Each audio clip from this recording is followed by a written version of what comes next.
जंगल।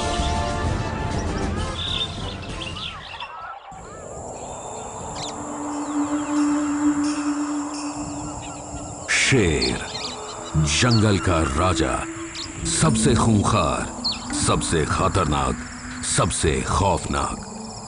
सामने आ जाए तो सांस हलक में अटक जाती है। इनसे आमने सामने की मुलाकात हो जाए तो फिर यमराज से मुलाकात तय समझिए। कौन ऐसा है जिसे शेर से डर नहीं लगता? लेकिन आज हम आपके डर की बात नहीं करेंगे। आज हम बात करेंगे शेर के डर की। जी हां, खौफ शेर को भी होता है, खतरा शेर पर भी मंडराता है और डर शेर को भी लगता है। अपनी इस खास पेशकश में हम आपको बताएंगे कि गिर के जंगलों में आखिर क्यों डरा सहमा हुआ है जंगल का राजा शेर।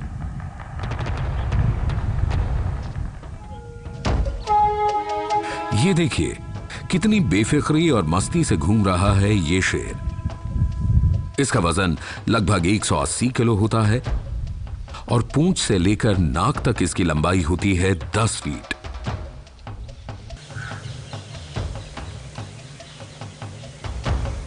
शेरों के मुकाबले शेरनियां थोड़ी छोटी होती हैं। ये 125 से 180 किलो की होती हैं और इनकी लंबाई होती है 9 फीट। अपने कुनबे के दूसरे जानवरों की तरह ही शेर का शरीर हल्का और गठा हुआ होता है। छाती चौड़ी होती है, सिर गोल और मूंछें होती हैं बड़ी बड़ी, और यही मूंछें पैदा करती हैं खौफ। अगर किसी जंगल में सिर्फ बाघ और तेंदुए होंगे तो आपको उस जंगल में जाने में डर नहीं लगेगा, क्योंकि ये आमतौर पर शांत होते हैं और छिप कर रहते हैं। लेकिन जब आप शेर के इलाके में जाते हैं तो ये आपके सामने आकर खड़ा हो जाता है, आपकी आंखों में आंखें डालकर देखता है। इस खूंखार जानवर की मौजूदगी ही खौफ पैदा कर देती है।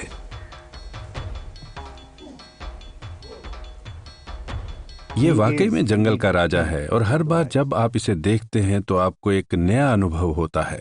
और ऐसा इसलिए होता है क्योंकि ये बहुत ही शानदार जानवर है।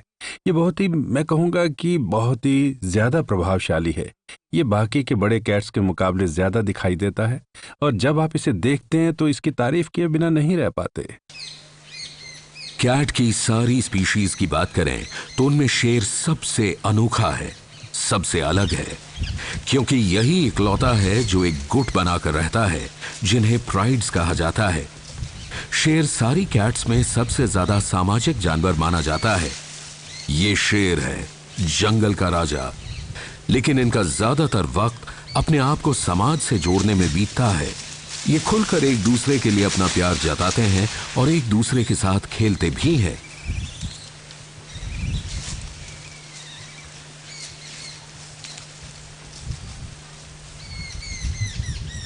आइए आपको बताते हैं कि एक प्राइड में कौन कौन होता है। प्राइड में आमतौर पर कुछ शेरनियां, उनके बच्चे और 1 से 6 ऐसे शेर होते हैं। यहां वही शेर रहते हैं जो सबसे ताकतवर होते हैं।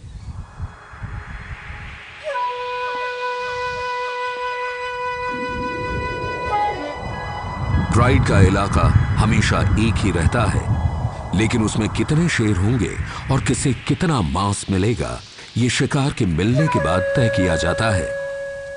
जंगल के शेर राजा की विरासत का पता चला करीब 15,000 साल पहले इंसानों की बनाई कुछ ड्राइंग से। शेर का दर्जा हमेशा इंसान की नजर में सबसे ऊपर रहता है और रहना भी चाहिए। ऋग्वेद जैसे प्राचीन भारतीय ग्रंथों में शेर को बहुत ही श्रेष्ठ, बहादुर, विश्वसनीय और जुझारू बताया गया है। रॉयल नेचर, वो राजा जैसा आदमी है। जब वो राजा ऐसे मूड में होते हैं, इसी प्रकार मूडी ये एनिमल है और फैमिली कंसेप्ट वाला ये है। जैसे अपना परिवार होता है, माता पिता बच्चे, तो उसी प्रकार ये लायन का भी परिवार होता है। लायनेस, लायन, बच्चे, कब्स सब साथ में रहते हैं। जब तक इसको कोई टीज नहीं करेंगे तब तक वो किसी को परेशान नहीं करता है। शेर से हमें भले डर लगता हो, लेकिन हम शेर की बहुत इज्जत भी करते हैं। और ये बात हमारे मंदिरों, किलों और महलों की दीवारों पर बनी इनकी तस्वीरों से पता चल जाती है। शेर धर्म से भी जुड़ा है, क्योंकि ये देवी दुर्गा की सवारी है, जो शक्ति का प्रतीक है। सम्राट अशोक ने जब बौद्ध धर्म का प्रचार किया तो शेर और भी मशहूर हुआ। Right from the Rigvedic time, Rigveda के टाइम से ही आप देखेंगे कि शेर का जिक्र होने लगा था। कुछ शुरुआती ग्रंथों में इसके बारे में लिखा गया था, और जब हिंदू धर्म का प्रचार प्रसार हुआ तो शेर ऐसे इलाकों में भी पहचाना जाने लगा जहां ये शायद कभी पहले था ही नहीं। शायद ही नहीं, बल्कि यकीनन ये पहले के जमाने में नहीं था।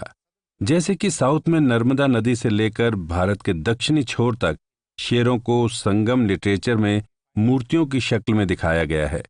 श्रीलंका को भी शेरों का द्वीप कहा जाता है। सिंगापुर को शेरों का राज्य कहा जाता है। जाहिर तौर पर इसे इस तरह का नाम इसलिए मिल पाया क्योंकि पूरब के दूर दराज के इलाकों में बौद्ध धर्म का प्रचार हुआ। far eastern areas. ऐसे तो सब जगह पे शेरों को, ऐसे शेर वाहिनी जो दुर्गा माँ है उसका भी लायन के साथ ही वो उसका जो वाहन बोलते हैं वो भी लायन ही है। तो धर्म के साथ तो बहुत जुड़ा हुआ है लायन। साथ में बौद्ध धर्म की बात करें तो उनके जब बौद्ध धर्म का प्रचार हुआ तब सम्राट अशोक जो थे उन्होंने एक उसका सिंबल बनाया था लायन का। आप अभी भी अपने करेंसी के ऊपर भी देख सकते हो। नेशनल एम्ब्लेम भी जो है वो भी उसी हिसाब से बना हुआ है कि 4 लायन का जो उसने शिल्प बनाया था। तो एक रॉयलनेस और रॉयल एनिमल का एक पावर, वो सब मिला के उसने सिंबॉलिक वो सब बनाया था कि नहीं, ये एशियाटिक लायन जो है वो एक सिंबल ऑफ पावर, शांत और वो जो प्रकृति का एनिमल है उसके साथ उसने कनेक्ट किया था। और प्रचार में भी उसी को उन्होंने हाईलाइट किया था। तो सब जगह पे जुड़े हुए तो है ही। आप कोई भी जगह पे जाओ तो घर में या तो कोई गेट के ऊपर लायन का वो स्टेचू रखेंगे, करेंसी के ऊपर है, अपना नेशनल कोई भी डॉक्यूमेंट्स देखिए जो ऑफिशियल डॉक्यूमेंट्स है उसके ऊपर भी, करेंसी के ऊपर भी है। जब भारत को आजादी मिली तो राष्ट्रीय प्रतीक के तौर पर शेर को ही चुना गया, क्योंकि इससे बेहतर तरीके से हमारे साहस और निडरता को कोई नहीं दिखा सकता था। झंडे, सिक्के, नोट, हर जगह शेर मौजूद हैं, सिवाय उस जगह के जहां उन्हें वाकई में होना चाहिए, और वो है हमारे जंगल। किसी जमाने में शेर इजराइल, ईरान, सऊदी अरेबिया के बहुत बड़े हिस्से में मौजूद थे। भारत में ये सिर्फ बड़े मैदानी इलाकों में ही पाए जाते थे। उन सभी जगहों पर जहां आज बाघ रहते हैं, कभी शेर और बाघ यहां साथ साथ रहते थे। रात में छिपकर शिकार करने वाले बाघ तो अब भी यहां मौजूद हैं, लेकिन शेरों का नामो निशान मिट गया है। शेर अपनी जिन खूबियों की वजह से जंगल का राजा बना, कहना गलत नहीं होगा कि उन्हीं की वजह से ये खत्म भी हो गया।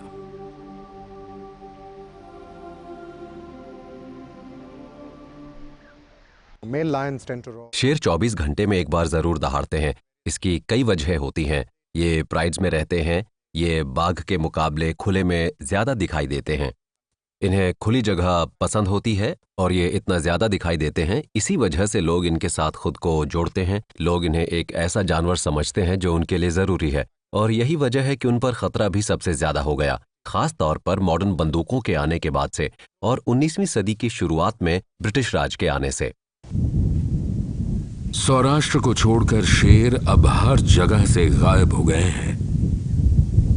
आखिरी बचे हुए 523 एशियाई शेर अब यहां गिर नेशनल पार्क में रहते हैं। 1400 स्क्वायर किलोमीटर में फैला गिर एक ओएसिस है, जिसके आसपास काफी सारी बंजर जमीन है। लेकिन गिर के अंदर एक घना जंगल है, जहां थोड़ी दूर पर बड़े बड़े हरे भरे पेड़ मौजूद हैं और काफी सारी खुली जगह है। इस खुली जगह में शेर आराम से घूमते हैं और शिकार करते हैं, और साथ ही यहां की इन सुनहरी पत्तियों में छिप भी जाते हैं।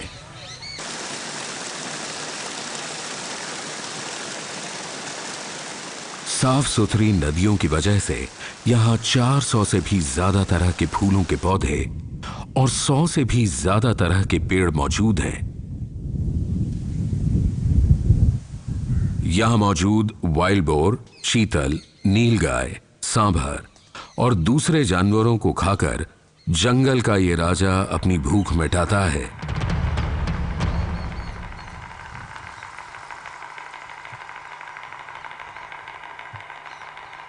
जैसे इंसानों का मुखिया एक राजा होता है, वैसे ही जानवरों का मुखिया शेर है। इनके कम होने के बावजूद भारत में शेरों का जमकर शिकार किया गया और इतना किया गया कि अब लगभग खत्म होने वाले हैं। शेर के इन शिकारियों में शामिल थे भारत पर राज कर चुके सुल्तान, मुगल और ब्रिटिशर। इन्हें शिकार के लिए मारा गया, दान देने के लिए मारा गया। इन्हें मारने पर इनाम दिए जाते थे, क्योंकि सबसे बड़े मांसाहारी जानवर को मारना उस वक्त बहुत जरूरी माना जाता था। और फिर ये खेती की वजह से मारे गए। जहां शेर रहते थे वो खेती के लिए बहुत अच्छा इलाका माना जाता था। तो इन सब की वजह से 19वीं सदी के आखिर तक आते आते शेर लगभग खात्मे की कगार तक पहुंच गए थे। शेरों को मारने में सबसे अव्वल रहे ब्रिटिश साम्राज्य के अफसर, जिनका यह दावा था कि शेर का शिकार करना उनका हक है। आज से लगभग 150 साल पहले 1857-58 में कर्नल एटन स्मिथ ने 300 शेरों को गोली मार दी थी। ये कर्नल उस ब्रिटिश सेना का भी हिस्सा थे जिसने 1857 के विद्रोह को कुचला था। और 55 शेर तो उन्होंने एक ही दिन में दिल्ली में घुड़सवारी करते हुए मार डाले थे। आप यूं समझिए कि वो यहां से घोड़े पर निकले, 55 शेरों को मारा और वापस आकर रात को आराम से टेंट में सो गए। हालांकि उस दौर का कोई वैज्ञानिक आंकड़ा तो नहीं है, लेकिन ये बात जरूर सामने आई कि 20वीं सदी के शुरुआत में जंगल में सिर्फ कुछ ही शेर बचे थे और ऐसा लगा कि शेर अब इतिहास हो जाएगा। इसके बाद शेरों को बचाने की पहली मुहिम शुरू हुई।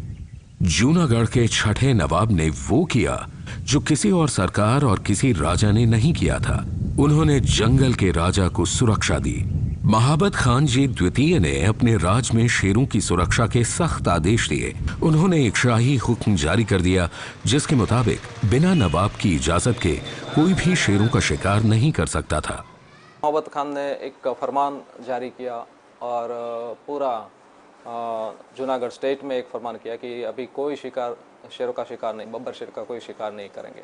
और फिर बाद में वो करीब 16-17 से लेके आज आप देख रहे हो 500 के ऊपर जो है वो संख्या हो गई है। इसके बाद जूनागढ़ में शेर के शिकार के खिलाफ कड़े कानून बनाए गए।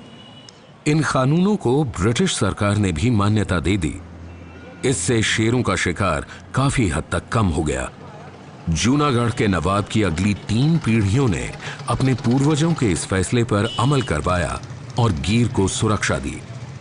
आखिरकार 1906 में नवाब रसूल खान जी ने गीर को एक सेंचुरी बना दिया।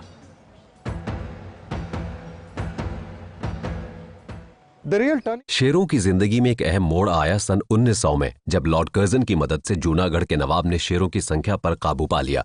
याद रखिए, वो सिर्फ शेरों को गोली मारने पर रोक लगाकर उन्हें बचा रहे थे, और ऐसा शायद इसलिए कर रहे थे क्योंकि ये एक बहुत अहम जानवर था। इसका अपना एक महत्व था, ये कहीं और नहीं मिलता था। इस वजह से भी ये जूनागढ़ समेत कुछ पड़ोसी रियासतों जैसे भावनगर और कुछ हद तक बड़ौदा के गायकवाड्स के लिए इतना अहम हो गया था।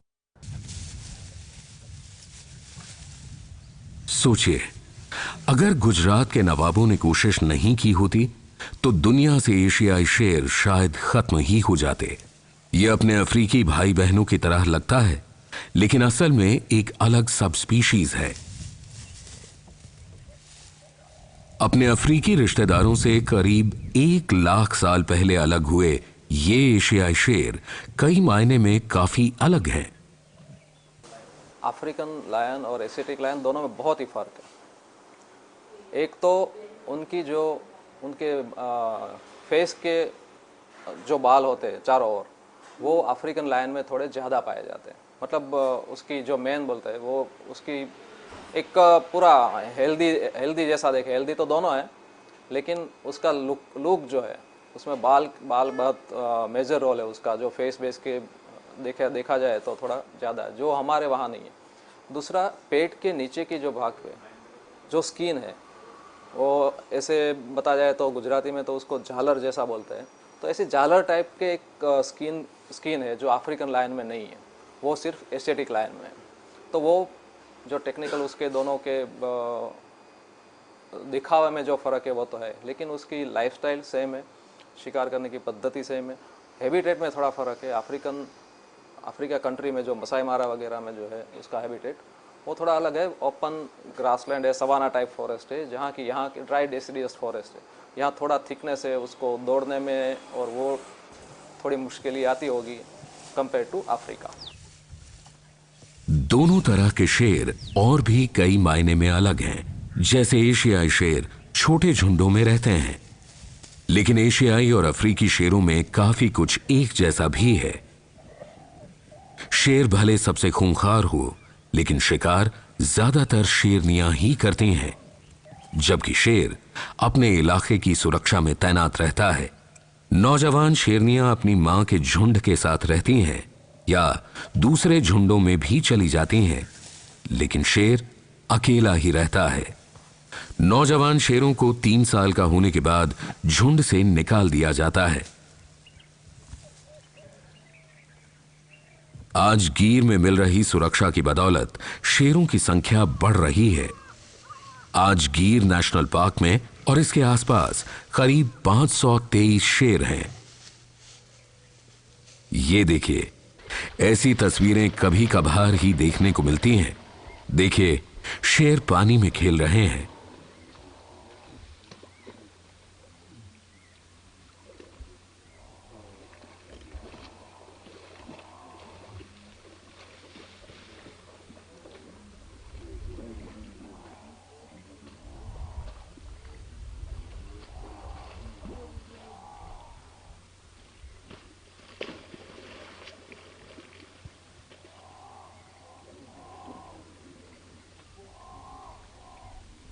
कहा जाता है कि शेर पानी में जाना पसंद नहीं करते, लेकिन चिलचिलाती गर्मी ने शेरों को सारे नियम कानून तोड़ने पर मजबूर कर दिया है। क्या आप सोच सकते हैं कि कोई इंसान शेर के साथ शेरों के बीच रह सकता है? ये सच है, और अब हम इस सच से पर्दा उठाने जा रहे हैं। शेरों को बचाने के लिए 100 साल से कोशिशें चल रही हैं, और अब तक उनके लिए एक सुरक्षित आशियाना बन जाना चाहिए था, और इनकी सुरक्षा को लेकर चिंता कम हो जानी चाहिए थी। लेकिन गिर जैसी सुरक्षित जगह पर भी कुछ चीजें शेरों के लिए परेशानी बनी हुई हैं। ये एशियाई शेरों का आखिरी ठिकाना है, लेकिन यहां शेरों के साथ करीब 15,000 दूसरे जानवर रहते हैं, जिनमें भैंसें, गाय, भेड़ें और ऊंट शामिल हैं। भारत में काफी संख्या में मवेशी हैं, और शेरों के लिए रिजर्व एक सैंक्चुरी में भी ये मौजूद हैं।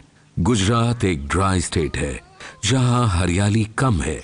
पशुओं को चराने के लिए इस सैंक्चुरी के आसपास रहने वाले गांव वाले उन्हें सैंक्चुरी के अंदर ले आते हैं। मवेशियों के यहां आने से शेरों को परेशानी होती है, और मवेशियों के घास चरने से दूसरे शाकाहारी जानवरों का खाना भी कम हो जाता है।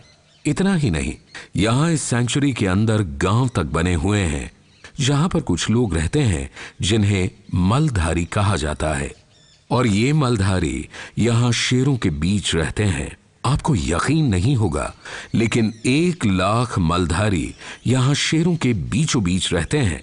यहां इन्होंने अपने गांव बसा रखे हैं, जिन्हें नेस कहते हैं। ये काफी सारे मवेशी रखते हैं, जमीन पर खेती करते हैं, और जंगल से जो चाहिए होता है वो लेते हैं, जैसे आग जलाने के लिए लकड़ी, जड़ी बूटियां, शहद। हालांकि इसका कोई लिखित सबूत नहीं है, लेकिन मलधारियों का कहना है कि इस इलाके पर उन्हीं का अधिकार है। उनका कहना है कि जूनागढ़ के नवाब ने इन्हें इस सैंक्चुरी के अंदर रहने की इजाजत दी थी। इन्हें कहीं और बसाने की कोशिशों के बावजूद मलधारी यहां से जाने को कभी तैयार नहीं हुए। नहीं, शेर और मलधारी दोनों इस जंगल का ही हिस्सा हैं। वन अधिकारियों को पता है कि हम यहाँ गिर के अंदर खुश हैं। रही आनंद थे। सिंह और मालधारी सिक्के की एक ही साइड है दोनों। जो सिंह है तो मालधारी है तो सिंह, दोनों एक ही साइड एक ही साथ रह रहे हैं, लेकिन आज दिन तक नहीं हुआ। एक कोई गिर के जंगल के अंदर रह रहे मालधारी के एक लड़के को, कोई मालधारी को शेर ने और दिपड़ा खा गया हो, ऐसा कोई किस्सा अभी तक नहीं बना है। मालधारी को वहाँ से निकलना नहीं है, क्योंकि उनको ऐसा कोई खर्च है नहीं जंगल में। उनके सब जो भी कैटल्स वगैरह है, जो भी लाइफ स्टॉक है, वो आराम से खाना खाते हैं। उसको मिल्क प्रोडक्ट मिलती है, उसमें से फ्यूल सब मिलता है, लकड़ी बकड़ी सब मिलती है। तो उनको ऐसा देखा जाए ना तो कुछ किराया देना पड़ता है, ना तो कुछ वो। और गवर्नमेंट भी उसके लिए ऐसा काम कर रही है कि उनके लिए कैंप, मगर मेडिकल कैंप भी कर रही है। कैटल के लिए भी मेडिकल कैंप है, उसके भी वेटनरी डॉक्टर जाते हैं, उसको वैक्सीन देते हैं। तो उनको एक फैसिलिटी भी इतनी मिलती है, तो वो क्यों जाए। मलधारियों का दावा है कि उनका शेरों से एक खास रिश्ता है, इसलिए उन्हें पार्क में रहने की इजाजत मिलनी चाहिए। इनका कहना है कि सूखे और मुसीबत के वक्त शेर इनके मवेशियों का शिकार करके जिंदा रहते हैं, और जब तक सरकार उन्हें मवेशियों के बदले मुआवजा देती रहेगी, वे शेर के साथ खुशी खुशी रहेंगे। अगर मलधारी कम संख्या में या एक सीमित संख्या में रहें तो गीर को ज्यादा नुकसान नहीं होगा और कोई दिक्कत नहीं होगी। लेकिन जब इनकी संख्या बढ़ने लगती है तो ये चिंता की बात हो जाती है। कई बार शेर मलधारियों के जानवरों को मार देते हैं और हम उन्हें मुआवजा देते हैं, और मलधारियों को भी ये पता है कि शेर के साथ कैसे रहना है और अपने मवेशियों को शेर से कैसे बचाना है, और वो बचा भी लेते हैं। इसलिए उन्हें भी ज्यादा दिक्कत नहीं होती। हमें यहाँ मलधारियों के रहने से कोई बड़ी दिक्कत नहीं होती, लेकिन क्योंकि वो यहाँ रहते हैं तो रोजमर्रा की कुछ छोटी छोटी परेशानियां होती हैं जिन्हें हम दूर करते रहते हैं। लेकिन जानकारों की माने तो मलधारियों की मौजूदगी से इंसान और शेर के बीच की जंग तेज हो गई है। आखिर मवेशी पालने वाले एक शेर के साथ प्यार से कैसे रह सकते हैं? पिछले कुछ साल में शेरों को जहर देने की घटनाएं सामने आई हैं और कईयों ने इसके लिए मलधारियों को जिम्मेदार ठहराया है। शेरों का हमला बर्दाश्त तो किया जाता है, लेकिन ज्यादा नहीं। उन लोगों को ये पता है कि ये हमेशा से शेरों का इलाका रहा है और वो यहां आकर रह रहे हैं। लेकिन जब शेर उनके मवेशियों को मार देता है तो वो भड़क जाते हैं। वो नहीं चाहते कि उनका कोई मवेशी मारा जाए, और वो बदला लेने के लिए शेर को जहर देकर मार देते हैं। मलधारियों के मवेशी बढ़ते जा रहे हैं।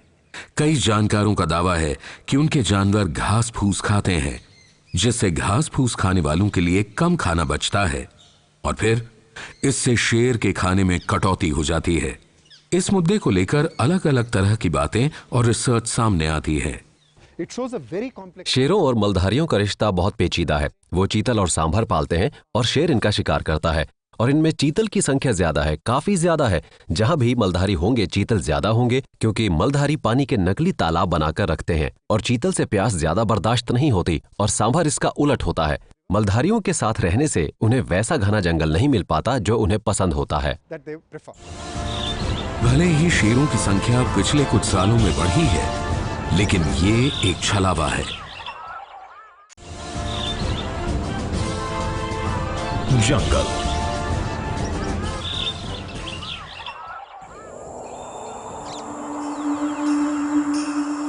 जंगल में अब तक आपने देखा कि गीर के जंगलों में सिर्फ 523 एशियाई शेर ही बचे हैं। किस तरह 100 साल से शेरों को बचाने की कोशिशें चल रही हैं, और कैसे गीर सैंक्चुरी के अंदर रहने वाले मलधारियों से ही कुछ लोग शेरों को खतरा होने की बात कर रहे हैं। लेकिन मलधारी यहां से जाने को तैयार नहीं है।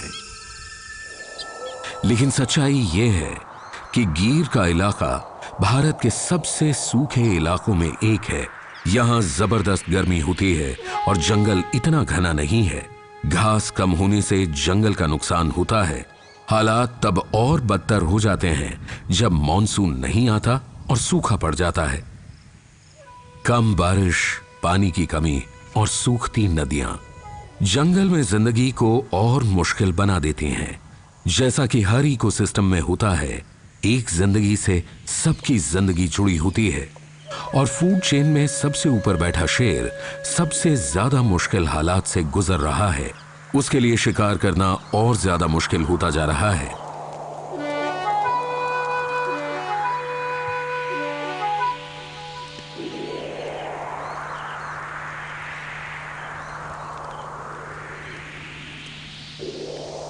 जब यहां गर्म हवाएं चलती हैं तो पूरा जंगल जैसे आग की लपटों में घिर जाता है। बहुत से लोग कहते हैं कि हर साल जंगल में जो आग लगती है उसके पीछे पर्यटकों और श्रद्धालुओं की लापरवाही है। लेकिन इससे गिर में इंसानों की आवाजाही में कमी नहीं आई है, बल्कि यहां बने 3 मंदिरों में श्रद्धालुओं की संख्या बढ़ती ही जा रही है।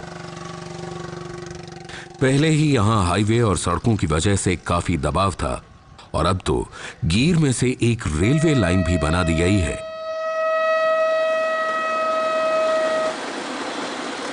रेलवे का दावा है कि शेरों का ख्याल रखते हुए जंगल के अंदर उनकी ट्रेनें कम स्पीड पर चलती हैं।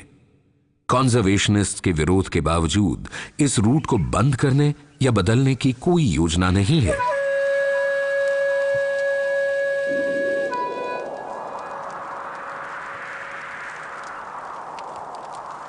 हालांकि पर्यटकों के बढ़ने से शेरों को बचाने की मुहिम में तेजी आई है और पैसा आने की वजह से इस जानवर को बचाने में सबकी दिलचस्पी भी बढ़ गई है। लेकिन इससे जानवरों की जिंदगी में इंसानी दखल भी बढ़ा है। पहले तो शेरों की नुमाइश तक की जाती थी। एक वक्त था जब गिर में शेरों के लायन शोज लालच के जरिए पर्यटकों को दिखाए जाते थे। 1980 के दशक तक गिर में एक बहुत ही अनोखी चीज होती थी जिसे लायन शो कहते थे, जिसमें शेरों को पालतू भैंस का चारा डाला जाता था और तब काफी शेर हुआ करते थे। 15 से 20 शेर एक साथ शिकार का इंतजार करते थे और टूरिस्ट्स अपने स्टेशन वैगन से शेरों को देखते थे। मैं जब 10 साल का था तो मैंने 10 से 12 फीट के शेर शेरनी देखे थे। मैं ये बात कभी भूला नहीं। लेकिन शेरों के लिए ये अच्छा नहीं है क्योंकि इससे एक नकली माहौल बनता है। कई बार तो वो इंसानों के काफी करीब आ जाते थे। इस पर मिसेस इंदिरा गांधी ने 1980 के दशक में रोक लगाई जब वो प्राइम मिनिस्टर थीं। ये बात अक्सर भुला दी जाती है कि भले ही शेरों की संख्या पिछले कुछ सालों में बढ़ी है, लेकिन ये एक छलावा है और इससे इन्हें जो नुकसान हो चुका है उस पर किसी का ध्यान नहीं जाता। यहां मौजूद सारे शेर कुछ चुनिंदा शेरों के ही बच्चे हैं। इनका जीन पूल बहुत ही छोटा है। गिर के शेर बिल्कुल एक दूसरे के जैसे ही हैं। इनमें जन्म से किसी तरह की कोई विविधता नहीं है। इन पर बीमारियों का खतरा भी काफी ज्यादा है। 1993 में सेरेनगेटी में केनाई डिस्टेंपर की वजह से 1000 शेर मर गए थे। अगर ऐसा कुछ यहाँ गिर में होता है तो इतनी छोटी पॉपुलेशन इतना बड़ा नुकसान कैसे झेल पाएगी। इसलिए जरूरी है कि यहाँ से कहीं दूर शेरों की एक अलग प्रजाति बनाई जाए जो शायद आधा दर्जन जानवरों को ट्रांसप्लांट करके बनाई जा सकती है और फिर दोनों किस्म के जानवरों को एक दूसरे के इलाके में भेजा जा सकता है। गिर में रहने के बावजूद शेरों पर खतरा बना हुआ है। सारे एशियाई शेर एक साथ एक छोटी सी सैंक्चुरी में रह रहे हैं। वैज्ञानिकों को चिंता है कि कोई एक मुसीबत या इन्फेक्शन इन्हें हमेशा के लिए खत्म कर सकता है। एक ऐसी जगह है जहां शेरों का दूसरा घर बसाया जा सकता है और इन्हें एक दूसरी जगह पर भेजा जा सकता है जहां इनके लिए शिकार भी मौजूद है और इन्हें सुरक्षा भी मिलेगी। मध्य प्रदेश की कूनो सैंक्चुरी को इसी मकसद से बनाया गया था, लेकिन गुजरात सरकार ये मानने को तैयार नहीं कि शेरों को किसी दूसरी जगह भेजने की जरूरत है। ऐसा इसलिए भी हो सकता है कि क्योंकि अगर कोई और सैंक्चुरी बन जाएगी तो गुजरात वो इकलौती जगह नहीं रहेगी जहां एशियाई शेर मिलते हैं। पाक के अधिकारियों का दावा है कि पहले भी इन्हें दूसरी जगह भेजने की कोशिशें हुई जो कामयाब नहीं हो पाई। 1956 में कुछ शेरों को उत्तर प्रदेश की चंद्रप्रभा सैंक्चुरी में भेजा गया, लेकिन जल्द ही सारे शेर गायब हो गए। अलग अलग सरकारी विभाग अपनी तरफ से इस मुद्दे को सुलझाने की कोशिश कर रहे हैं, लेकिन लगता है शेरों ने यह मामला अपने हाथों में ले लिया है। करीब 56 शेर भीड़ भाड़ वाले गिर को छोड़कर पार्क के बाहर आ गए हैं और उन्होंने यहां अपनी एक अलग दुनिया बसा ली है। वो भटककर कोस्ट के साथ साथ चलते हुए पोरबंदर भी चले जाते हैं। वो साउथ में ड्यू तक चले जाते हैं और ड्यू के अपोजिट भी। ड्यू एक आइलैंड है और एक पिक्चर सामने आई थी जिसमें एक शेरनी ड्यू बीच पर घूम रही थी। तो वो अक्सर भटककर चले जाते हैं। कई साल पहले उन्हें फिर से पकड़कर वापस लाया जाता था, लेकिन अगर उन्हें वापस लाया जाता है तो वो यहां नहीं रह पाते। वो कहीं और पैदा हुए और पले बढ़े होते हैं और अब गिर में पहले की तरह खाली जगह नहीं रही, इसलिए वो फिर से वापस चले जाते हैं जहां से उन्हें लाया जाता है। इसलिए अब फॉरेस्ट डिपार्टमेंट ने उन्हें पकड़कर वापस लाना बंद कर दिया है। कई लोगों का दावा है कि एशियाई शेर उनके हैं। वो ये भूल जाते हैं कि ये किसी की जागीर नहीं है, ये तो सिर्फ खुद के हैं। हमें इन्हें इनके लिए बचाना चाहिए। हमने शेरों की शान का अपने फायदे के लिए काफी इस्तेमाल किया है, लेकिन हमें यह भी सोचना होगा कि इन्हें बचाने के लिए हम जो कर रहे हैं क्या उतना काफी है।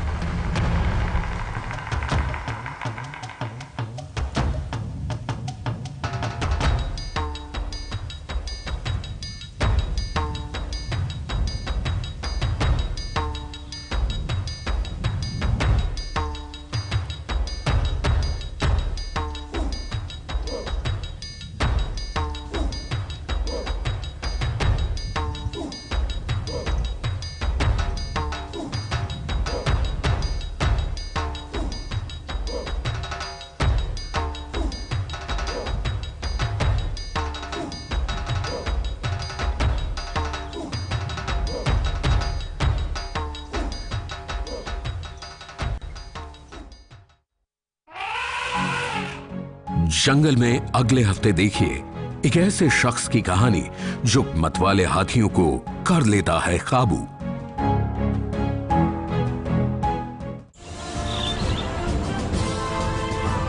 जंगल